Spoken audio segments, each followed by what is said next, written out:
Okay, तो अपना जो आज का टॉपिक है वो है रिमर टिमर रिएक्शन। एक नेमिंग रिएक्शन है, इंपॉर्टेंट रिएक्शन है। इंपॉर्टेंट इसलिए भी है क्योंकि इसका मैकेनिज्म बड़ा इंपॉर्टेंट।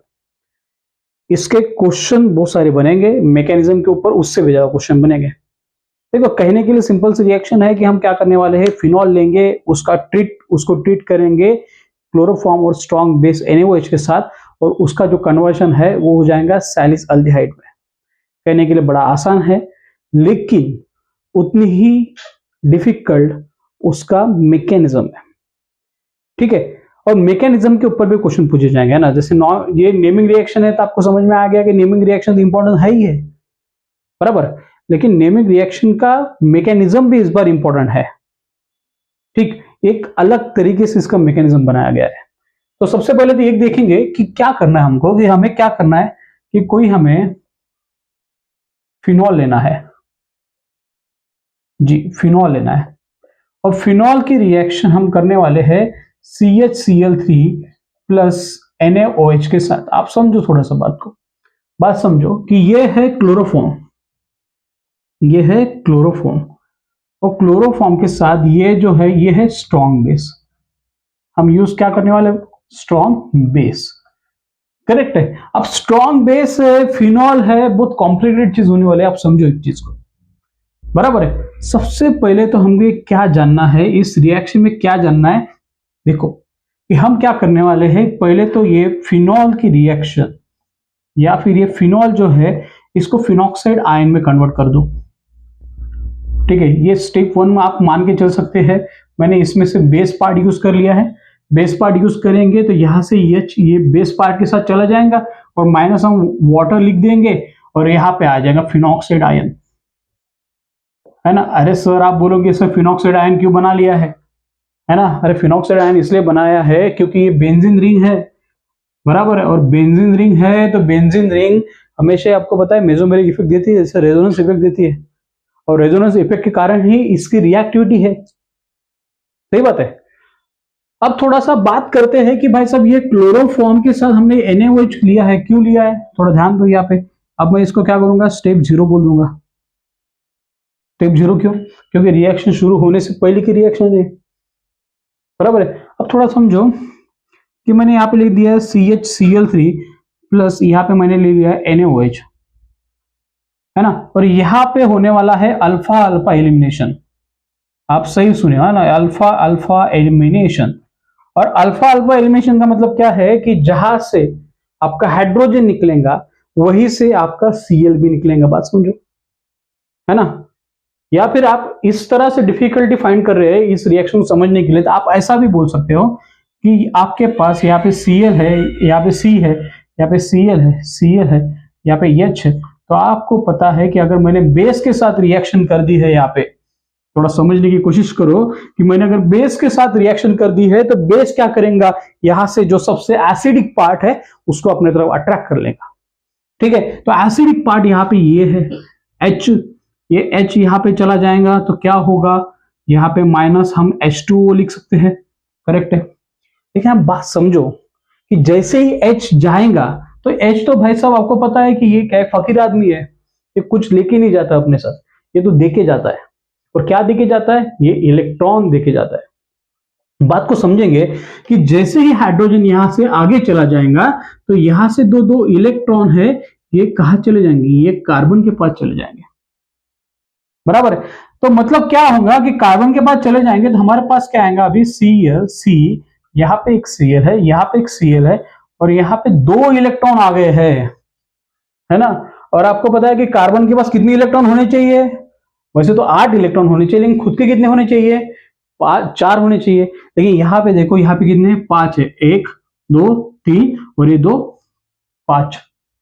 तो 5 इलेक्ट्रॉन होने के कारण यहाँ पे माइनस हम लिख सकते हैं, बराबर है, माइनस चार्ज। यहाँ पे माइनस चार्ज लिख दिया मैंने, करेक्ट है। अब देखो माइनस चार्ज अगर लिखा है तो आप दूसरी तरीके से, मेरे तरह से थोड़ा सोचो कि भाई माइनस है यहाँ पे, और ये कार्बन आयन वैसे ही अनस्टेबल होता है। आपको पता है क्या होना चाहिए था, कार्बोकटायन जो कि मोर लेस इलेक्ट्रोनेगेटिव है उसके ऊपर क्या चाहिए, कौन सा चार्ज चाहिए, पॉजिटिव चार्ज चाहिए होता है। लेकिन यहाँ पे तो नेगेटिव चार्ज है, मतलब ये क्या है, अनस्टेबल है, बराबर है। और दूसरा ये हो सकता है कि यहाँ पे सेल्फ एलिमिनेशन भी हो सकता है, लेकिन मैं चाहता हूं कि सेल्फ एलिमिनेशन मत करो। यहाँ पे आप क्या करो, सीधा सिंपल सी बात है कि जो मैंने NaOH डाला था, यहाँ पे बेस पार्ट डाला था, उसका क्या करो आप Na+ डाल दो यहाँ पे, बराबर। जैसे Na+ डालेंगे तो आप क्या करेंगे भाई, Na चला जाए, Cl चला जाएगा, और आपको पता है कि Cl जब जाएगा तो मोर इलेक्ट्रोनेगेटिव है। अब Cl जाएगा तो अपने साथ क्या लेके जाएगा, अपने साथ इलेक्ट्रॉन्स को भी लेके जाएगा, बराबर है। अब इलेक्ट्रॉन को लेके अगर जाएगा तो आप समझो, थोड़ा सा मैं यहाँ पे लिख देता हूं, यहाँ पे थोड़ा इलेक्ट्रॉन को अगर लेके जाएगा तो आप समझो कि यहाँ पे तो हम लिख सकते हैं कि Cl, C, यहाँ पे एक Cl, और इलेक्ट्रॉन को लेके गया मतलब यहाँ पे आ गया पॉजिटिव चार्ज, वहां पे पहले एक नेगेटिव चार्ज था, अब यहाँ पे लोन पेयर है, बराबर है। ऐसे लिख नहीं सकते बच्चों, है ना, ऐसा लिख नहीं सकते। क्यों नहीं लिख सकते भाई साहब, कि एक ही स्पेसिस पे पॉजिटिव चार्ज नेगेटिव चार्ज हो सकता है। आप ऐसा बोल सकते हैं कि सर पॉजिटिव नेगेटिव क्या कर सकते, एक दूसरे को कैंसिल कर देंगे, तो कैंसिल करा दो, तो एक दूसरे को कैंसिल करा दिए तो क्या हो जाएगा हमारे पास CCl2 with 2 electrons. Very good, तो हमारे पास क्या आ गया अभी, CCl2 विथ 2 इलेक्ट्रॉन्स। आप बोलेंगे सर ये तो देखे देखे जैसा लग रहा है ना, थोड़ा देखो कि अपने पास क्या है बच्चों, कि CCl2 विथ 2 इलेक्ट्रॉन, है ना, ये देखे देखे जैसा है, करेक्ट है। और देखे देखे जैसा मतलब क्या है कि भाई साहब ये तो कार्बिन की तरह दिख रहा है, ये क्या दिख रहा है, ये कार्बिन की तरह दिख रहा है। अगर मैं इसका नाम बोलूं आपको तो ये है डाइक्लोरोकार्बिन। क्या बच्चा, ये है डाइक्लोरोकार्बिन। अब थोड़ा समझते डाइक्लोरोकार्बिन के बारे में। पहली तो बात यह है कि भाई साहब ये डाइक्लोरोकार्बिन जो होता है ना, ये होता है, अब देखो कार्बन के पास कितने इलेक्ट्रॉन होने चाहिए बच्चों, कार्बन के पास टोटल कितने इलेक्ट्रॉन होने चाहिए, 8 इलेक्ट्रॉन होने चाहिए कार्बन ने कंपाउंड बनाने के बाद। लेकिन यहां पे अगर आप देखोगे तो कार्बन के पास कितना है, खुद के 4 इलेक्ट्रॉन है, और Cl के भी 2 इलेक्ट्रॉन है, मतलब टोटल 6 इलेक्ट्रॉन हो गए। होना कितना चाहिए तरह, होना चाहिए था 8 इलेक्ट्रॉन, लेकिन है कितने, 6 इलेक्ट्रॉन है। लेकिन 6 से काम तो बनेगा नहीं, 6 से क्या बोलेंगे हम, अनस्टेबल है भाई सभी तो, बराबर है। लेकिन अनस्टेबल है, लेकिन आपको दिख रहा है कि कोई चार्ज है इसके ऊपर, नहीं चार्ज नहीं है, चार्ज नहीं है। लेकिन मैं बोल रहा हूं कि ये क्या है भाई साहब, ये 2 इलेक्ट्रॉन डेफिशिएंट है, बराबर है। मतलब इसको 2 इलेक्ट्रॉन की जरूरत है। क्या जरूरत है इसको, 2 इलेक्ट्रॉन की जरूरत है ना। मान के चलो कि 2 इलेक्ट्रॉन की जरूरत है और कोई चार्ज भी नहीं है भाई साहब, है ना। जिसको इलेक्ट्रॉन की जरूरत है उसको हम बोलते हैं इलेक्ट्रॉन लविंग। क्या बोलेंगे, इलेक्ट्रॉन लविंग। तो भाई साहब ये इलेक्ट्रॉन लविंग है, मतलब एज ए इलेक्ट्रोफाइल काम कर सकता है, मतलब जहां पे निगेटिव चार्ज है वहां जाकर अट्रैक्ट कर सकता है, लेकिन इसके ऊपर कोई चार्ज नहीं है। सही बात है। और इसकी खासियत क्या है कि जब ये किसी के पास चला जाता है एज ए इलेक्ट्रोफाइल बन के, बराबर है, जैसे मान के चलो कि इसको माइनस दिख दिया, भागते भागते जाएगा माइनस के पास, चिपक जाएगा उसकी तरफ, और क्या करेगा, खुद के पास तो कोई चार्ज नहीं है। जैसे ही माइनस की तरफ जाएगा, माइनस से अटैच हो जाएगा तो माइनस ले लेगा अपने ऊपर, है ना। इसके बाद देने के लिए कुछ है ही नहीं है, बॉन्ड बना सकता है लेकिन क्या करेगा, ये अपने पास माइनस चार्ज ले लेगा, बराबर है। मतलब यही हो गया भाई साहब कि भाई ये खुद माइनस लेके दूसरे को स्टेबल करेगा, खुद को अनस्टेबल कर लेगा। लेकिन समझने वाली बात है कि कार्बिन जो होता है ये 2 इलेक्ट्रॉन डेफिशिएंट है, मतलब बॉन्ड बनाने के चांसेस है इसके वाले, ठीक है, लेकिन इसके ऊपर कोई चार्ज नहीं है। बात समझे। बात क्या है कि जो स्टेप मैंने 0 बोला है, तो स्टेप 0 में अपने पास क्या बना है, कार्बिन बना है। और ये कार्बिन क्या करेगा बच्चों, कार्बिन क्या होगा, एज ए इलेक्ट्रोफाइल काम करेगा। कैसे काम करेगा, एज अ इलेक्ट्रोफाइल काम करेगा, बराबर है। अच्छा चलो इलेक्ट्रोफाइल बन गया, इसका मतलब है कि जहां पे जाके अटैच होने वाला है न्यूक्लियर होना चाहिए 101%, है ना। चलो बात को समझेंगे। अपने पास कार्बिन है, अपने पास अभी यहाँ पे फिनॉक्साइड आयन है, थोड़ा देखते समझते बच्चों क्या करना है। यहाँ पे थोड़ा इंपॉर्टेंट रिएक्शन है अपनी, इसको समझेंगे और एक बार समझ के दिमाग में ऐसे डालेंगे कि बार बार इसको करने की जरूरत नहीं पड़नी चाहिए। रिएक्शन बड़ी इंपॉर्टेंट है ना, बार बार मैं दोहरा रहा हूं, ये रिएक्शन इंपॉर्टेंट है। नेमिंग रिएक्शन सारे के सारे इंपॉर्टेंट है, लेकिन सबसे ज्यादा इंपॉर्टेंट इस रीमर टीमर रिएक्शन का है। क्यों है रिएक्शन का इंपॉर्टेंस, क्योंकि ये मैकेनिज्म बेस है और मैकेनिज्म इसका थोड़ा हाई फाई है। चलो, तो हमारे पास क्या था भाई साहब, फिनॉक्साइड आयन था, है ना, फिनॉक्साइड आयन, करेक्ट है। अब देखो ये फिनॉक्साइड आयन है, तो आपको पता है कि फिनॉक्साइड आयन क्या करता है, रेजोनेंस करता है कि नहीं करता है, क्या करता है, रेजोनेंस, मेसोमेरिक शो करता है, क्या करता है, मेसोमेरिक। बोलेंगे सर आप क्यों, एक काम करो, यहाँ पे कार्बिन लेके आओ, है ना, CCl2 कार्बिन लेके आओ यहाँ पे, और ये माइनस यहाँ पे है तो इसको लगा दो यहाँ पे। ऐसे नहीं हो सकता, क्यों नहीं हो सकता, क्योंकि भाई साहब ये ग्रीन डायरेक्टिंग ग्रुप है ना, इसको चुन लगी है क्या की, रेजोनेंस करने की, है ना। भाई साहब ये बोलेंगे कि नहीं मेरे पास, मैं अभी यहाँ पे कॉन्जुगेशन में हूं तो मुझे रेजोनेंस करना ही पड़ेगा, बराबर है। तो ये क्या करेगा, रेजोनेंस करेगा, रेजोनेंस से क्या करेगा, अपना इलेक्ट्रॉन यहाँ पे ट्रांसफर करेगा, इलेक्ट्रॉन ट्रांसफर करके आपको पता है यहाँ पे चले जाएंगे ऐसे, करेक्ट कि नहीं, बराबर है। अब यहां पे चला जाएगा, आपको पता है कि रेजोनेंस का एक रूल है, रेजोनेंस में क्या होता है, जब बेंजीन है तो आपको पता है कि जो डीलोकलाइजेशन और माइनस चार्ज है वो कहां पे होगा, एक तो ऑर्थो पे होगा या फिर पैरा पे होगा, बराबर है।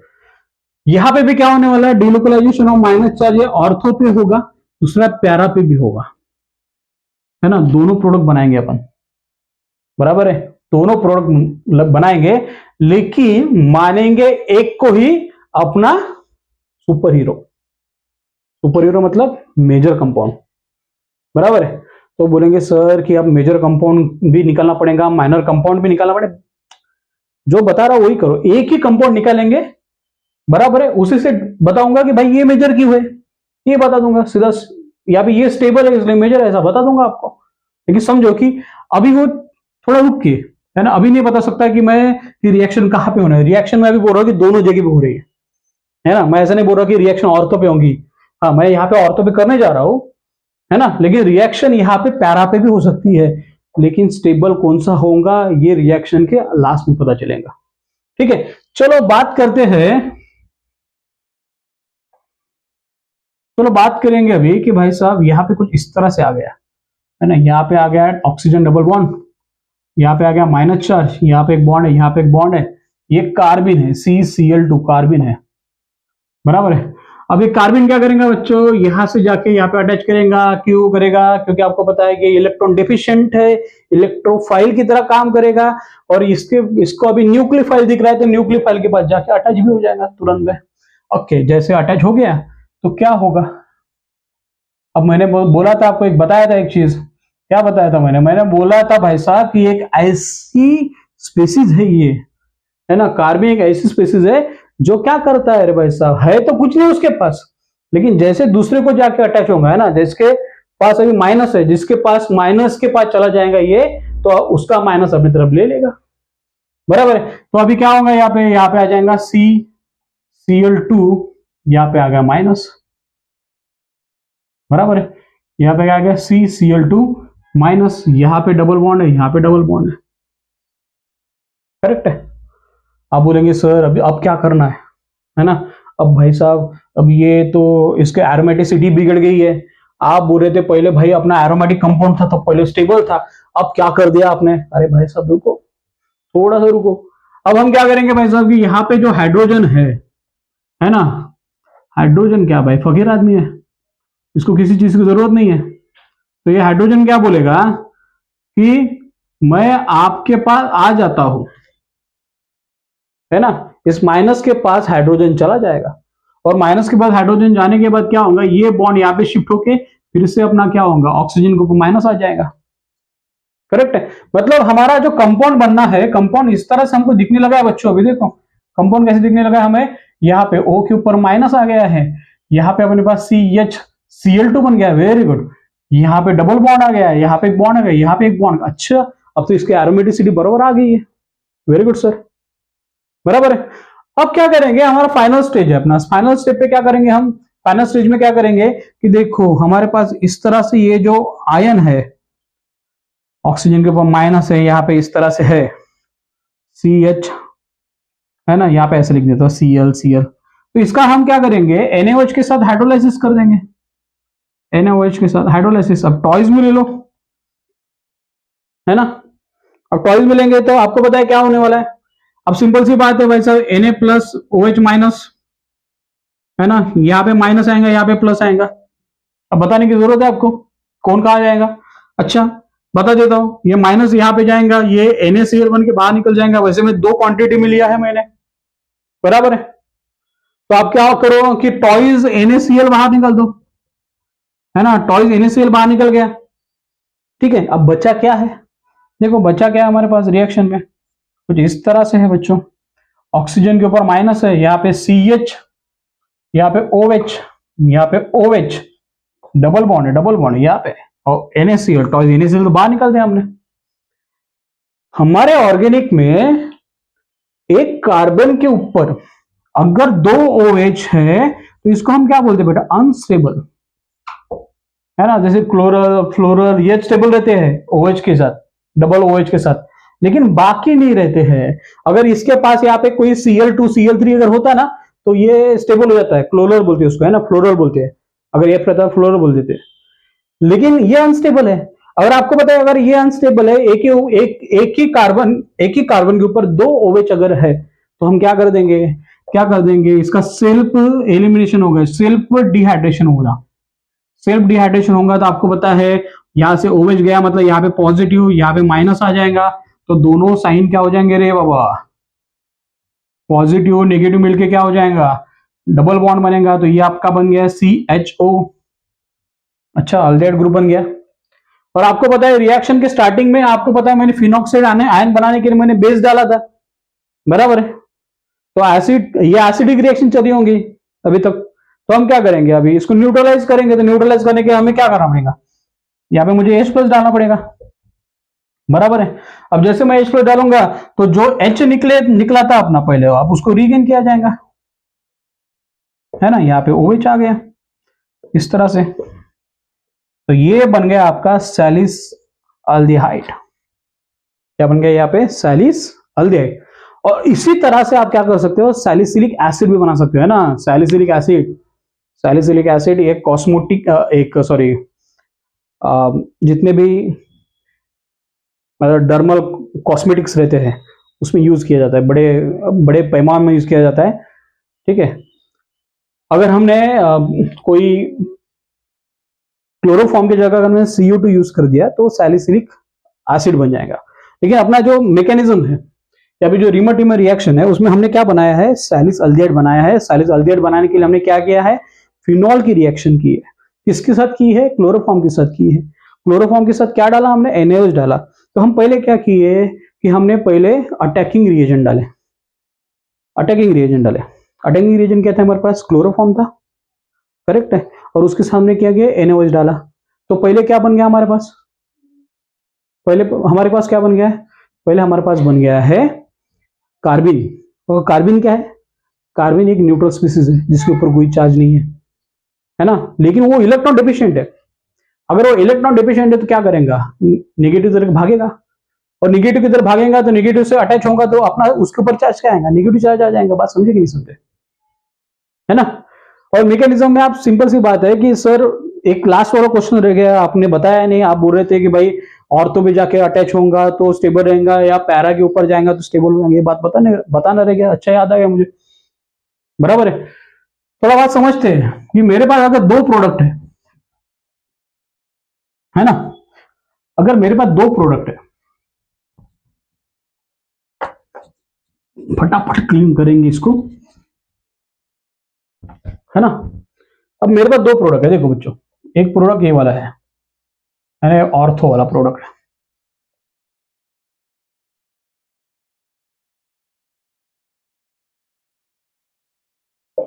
और दूसरा पैरा वाला प्रोडक्ट है।